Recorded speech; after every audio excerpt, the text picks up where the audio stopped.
Work at the grassroots level needs financial and political support. Donor Direct Action pairs frontline leaders with political leaders to break glass ceilings and empower other women. We are so proud to present a sterling example of such a leader. Kang is the first woman to serve as foreign minister in South Korea.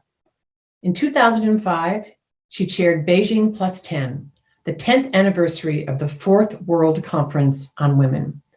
In 2009, as UN Deputy High Commissioner for Human Rights, she chaired a panel on reparations for victims of sexual violence in the DRC. Dr. Denis Mukwege, a member of the UN panel chaired by Minister Kang, has risked his life in his quest to end sexual violence in the DRC.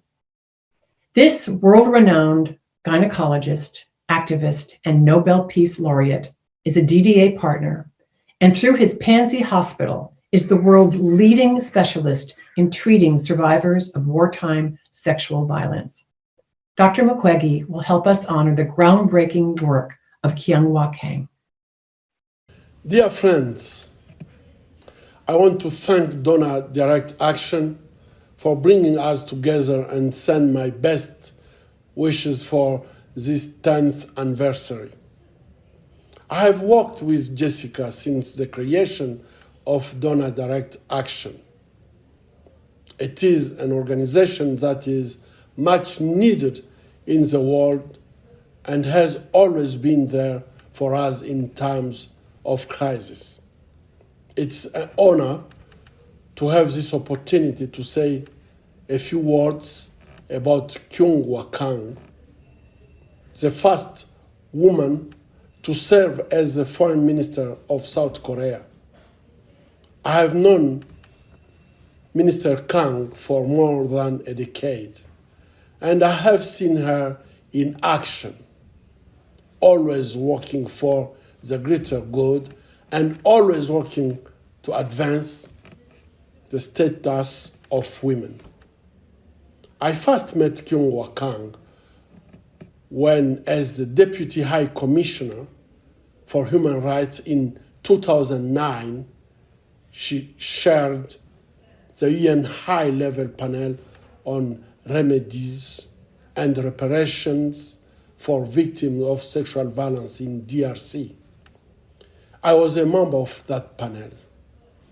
Kang's leadership made the panel possible, and as we traveled across the country together to the most remote areas to meet with survivors of sexual violence, I saw how gracious she was and how she was able to talk to the women we met, women who had never had a chance before to talk to a high-level UN official.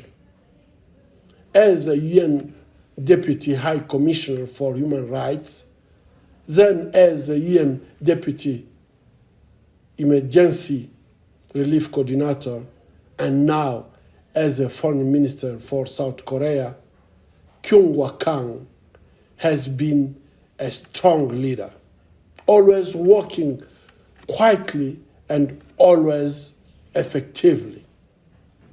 As Foreign Minister, she launched a South Korea initiative on sexual violence in conflict action with women and peace. She is a person of action and has helped Pansy Hospital very much in very many ways over many years.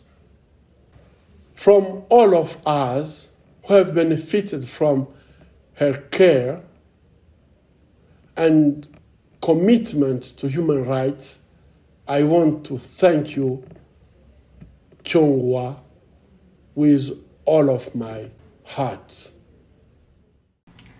On this year's International Women's Day, I'm delighted to join the many voices congratulating Donor Direct Action on 10 years of exceptional work in support of grassroots women's groups around the world. Advancing women's rights and gender equality is a mission that unites us all, from different countries, from different walks of life. As Foreign Minister of the Republic of Korea until recently, I also made it a central part of my work, and it will continue to be so in my future endeavors. Being the 38th and the first women foreign minister of a country that is geopolitically very challenged with a vast foreign policy and security portfolio was an honor in itself. But even more fulfilling has been the opportunity to work with the professionals of the ministry to turn the culture and the management of the ministry to practice, not just to talk about, but to practice gender equality and work-life balance. I left the ministry with the work still in progress, but I'm very confident that the junior professionals that I leave behind will carry the torch and continue the work. I'm truly honored and touched by the kind words of Dr. Denis Mukwege. The tribute, in fact, should be the other way around.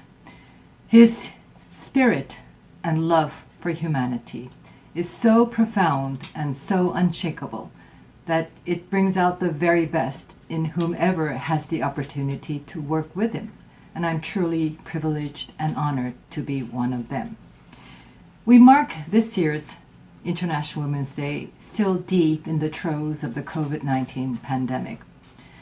The virus has disrupted human interaction at a very fundamental level, with far-reaching consequences.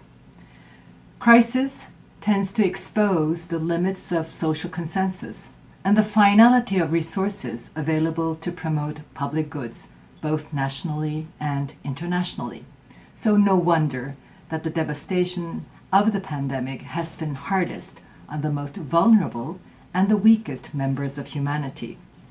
In particular, the much-needed protection provided to women and girls in unstable, conflict and post-conflict situation has been eroded, and the hard-won gains for gender equality in stable countries risks being rolled back. But crisis is also an opportunity, and the need for donor direct action's work to support groups that are trying to turn the crisis into an opportunity is greater than ever before. And I have every confidence that donor direct action will live up to the expectation and more. Thank you very much.